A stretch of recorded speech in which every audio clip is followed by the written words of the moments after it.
Good day, everyone. At this juncture, we will be going to discuss about implementing portfolio assessment. Portfolio assessment is a collection of students' work that are associated with the standards you are required to learn. This collection of work is often gathered over a long period of time to reflect what you have taught as well as what you have learned. A portfolio assessment demonstrates learning over the course of time rather than what a student knows in a particular day. Lastly, a great portfolio assessment requires a great level of individual interaction between the student and the teacher, wherein they are always collaborating about the requirements and the components going into a portfolio. By the way, this is just an introduction to the core of our presentation. Before we get through into our discussion, I want to grab this opportunity to introduce my noblest group members, starting with Miss Laura, Miss Prima, Miss Saldo, Miss De Guzman, and yours truly, Aldrin Cañaveral. So without any further ado, let's begin the presentation. So here are the content of our group presentation. We have the definition of portfolio, stages of implementing portfolio assessment, advantages and disadvantages of portfolio as a method of learning and assessment. We also have the form of portfolio assessment, and lastly, the uses of portfolio assessment. Now let's proceed to the first phase of discussion, which is the definition of portfolio. Thank you, sir. Before delving deeper into the main topic, let me first define what portfolio is. So, a collection of different types of evidence showing that learning outcomes have been accomplished is what we call a portfolio. From the many definitions that have been provided and prior to our own knowledge and understanding, one might think of a portfolio as a mere collection of artifacts, but it is not just that alone. It contains a reflective narrative that not only aids the learners in comprehending and extending their knowledge, but also encourages the person reading the portfolio to acquire insights from both the learner and the learning process. Accordingly, it is done by students and teachers together, and it is essential to take note that portfolio is a purposeful collection of students' academic work and other forms of educational evidence, emphasizing the importance of measuring the efficacy or effectiveness of coursework, learning progress, and academic achievement. So in a practical term, a student portfolio for assessment purpose is a compendium of reports, papers, and other materials together with the student's reflection on his/her learning and of course on their strengths and weaknesses. To give an example, a portfolio can include classworks, artistic pieces, photographs, and the variety of media, all demonstrating the concept that you have mastered. Each item that is selected to go in the portfolio is chosen within the parameters of the purpose of the portfolio itself. So, many teacher requires their student to write a reflection that correlates with each pieces in the portfolio, just like what our teachers do as always, di ba? This practice is advantageous for the student as they self-assess their work and may set goals to improve. Finally, the reflection and academic work in a portfolio help reinforce the concept for the student, and it provides some clarity for anyone reviewing the portfolio. Ultimately, the most authentic portfolio are built when the teacher and the student work collaboratively to decide which pieces should be included to demonstrate the mastery of a specific learning objective. Moving on to the stages in implementing portfolio assessment. Stage 1. Identifying teaching goals to assess through portfolio. It is very important at this stage to be very clear about what the teacher hopes to achieve in teaching. These goals will guide the selection and assessment of a student's work for the portfolio. Stage 2. Introducing the idea of portfolio assessment to your class. Portfolio assessment is a new thing for many students who are used to traditional testing. For this reason, it is important for the teacher to introduce the concept to the class. Stage 3. Specification of portfolio content. Specify what and how much have to be included in the portfolio, both core and options, as it is important to include options for this enables self-expression and independence. Specify for each entry how it will be assessed. Stage 4. Giving clear and detailed guidelines for portfolio presentation. There is a tendency for students to present as many evidence of learning as they can when left on their own. The teacher must therefore set clear guidelines and detailed information on how the portfolios will be presented. Stage 5. Informing key school officials, parents, and other stakeholders. Do not attempt to use the portfolio assessment method without notifying your department head, dean, or principal. This will serve as a precaution in case students will later complain about your new assessment procedure. It is also a good idea to inform parents about the portfolio assessment and allow them to comment on the work. Stage 6. The development of the portfolio. Support and encouragement are required by both teacher and students at this stage. Devote class time to student-teacher conferences, to practicing reflection and self-assessment, and to portfolio preparation. Give guiding feedback and consider ownership to ensure that the portfolio represents the student's own work. Now, I am going to discuss the forms of portfolio assessments. There are many different types of portfolios, each of which can serve one or more specific purposes as part of an overall or classroom assessment. The first one is the showcase portfolio. When we say showcase portfolio, from the word itself, showcase, which means it displays the learner's best quality of outputs and products. This is designed to highlight the student's success or to showcase a variety of the best and most creative works and accomplishments a student has achieved over a period of time. In showcasing a student's work for this portfolio, it includes not just text information but also has photographs and audiovisual artifacts that complement and completed the student's work. Therefore, in designing this type of portfolio, a student should possess creativity and individuality in order to achieve a good and the best output. Showcase portfolio is mostly visible or can be seen during exhibits. For example, in a special program in the arts curriculum wherein visual arts students showcase their best portrait paintings. Next is the documentation portfolio. This is commonly called as growth portfolio because it includes all the works or outputs of the students all throughout and provides an ongoing record of their progress and improvement. Also, this type of portfolio shows the students' best and weakest work so that they will be able to see what has to be improved. And it contains everything from brainstorming activities to drafts up to the final product. And the last one is the evaluation portfolio, where it is more standardized and assesses students' learning with self-reflection. So evaluation portfolio demonstrates a student's work over the course of a year or a semester of work, providing information about the student's achievement in a variety of topics. Also, this portfolio is suitable for grading the students. Next, let's proceed on discussing the uses of portfolio assessment. So the first one of its uses is that portfolio assessment has focused on portfolios as a way to integrate assessment and instruction and to promote meaningful classroom learning.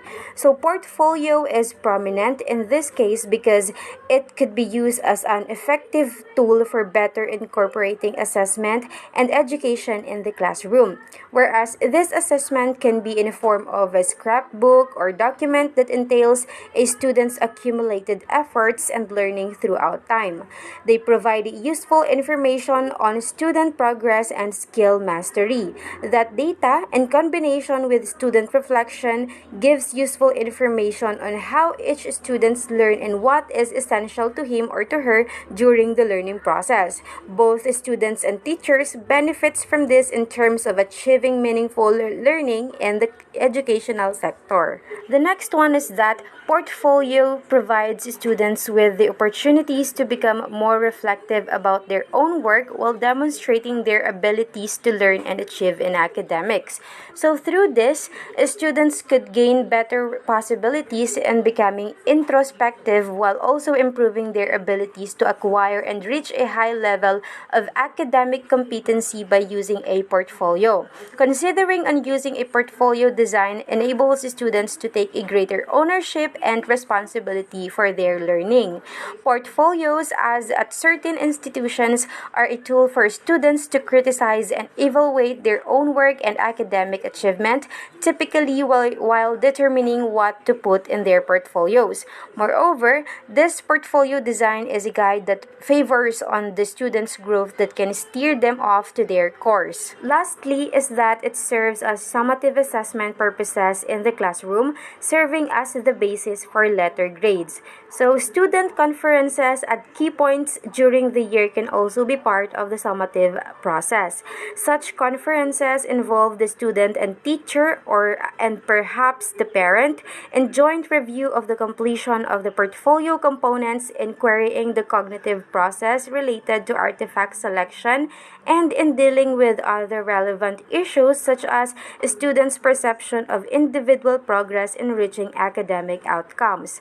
Monitoring progress towards certain outcomes is one of the summative opportunities. Portfolio can provide precise information about what is expected of students in terms of content and quality of performance in certain curriculum areas while also giving a mechanism to measure their progress along the way by setting criteria for the content and outcomes. Next to be discussed are the advantages of portfolios as a method of learning and assessment. Portfolio assessment has a lot of advantages, but we only listed few of them. Portfolio assessment allows the evaluators to see the student, group, or community as an individual, each unique with its own characteristics, needs, and strengths. It serves as a cross-section lens, providing a basis for future analysis and planning.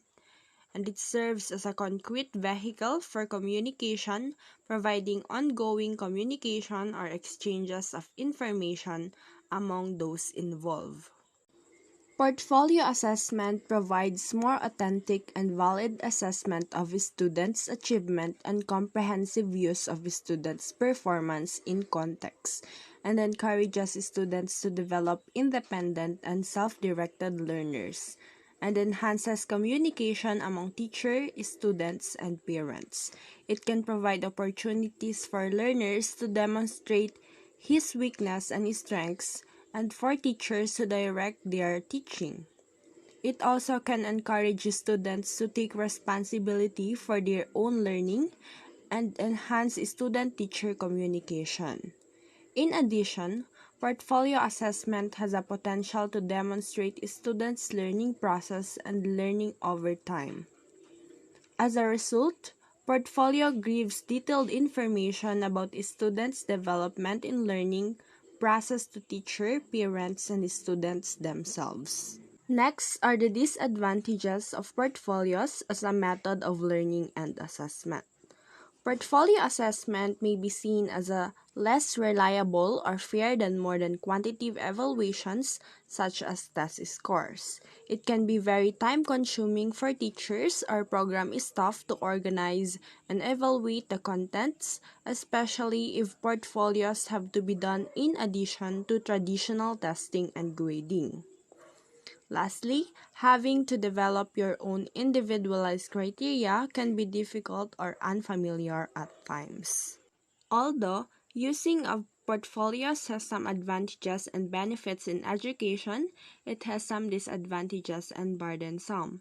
Thus, when it is developed and used, these disadvantages should be considered. Scoring portfolio may be seen as less reliable or fair than multiple choices test. When the specific, clear, and measurable criteria for each item are used in portfolios, the reliability of portfolios can increase. But if the purpose and assessment criteria of portfolio are not clear, the portfolio can be just miscellaneous collection of works that can't reflect students' growth or achievement accurately. Thus, the purpose and assessment criteria of portfolios should be explained, detailed, and clearly. Using portfolio is very time-consuming for teachers to score students' works and to assess students' performance over time in the crowded classroom. Therefore, it is suggested to use checklists, rubrics, and digital portfolios formed to reduce time for the assessment of it. Like any other form of qualitative data, data from portfolio assessments can be difficult to analyze. To use checklists and observation lists can be facilitate to analyze process. If it is possible, designing the computer-based portfolio and electronic portfolios for students make it easier to examine the portfolios and to give feedback to students. The most important disadvantage of portfolios is that its low reliability of scores. So to overcome this problem, rubrics should be used in the assessments of the students' works. Moreover, portfolio assessment place new demands on teachers, such as professional development time to learn portfolio, preparation time to create new materials and lessons, to produce and refine portfolio pieces. Teachers also need additional time for reviewing and commenting on students' work. Such kinds of requirements force teachers to develop themselves in their fields. However,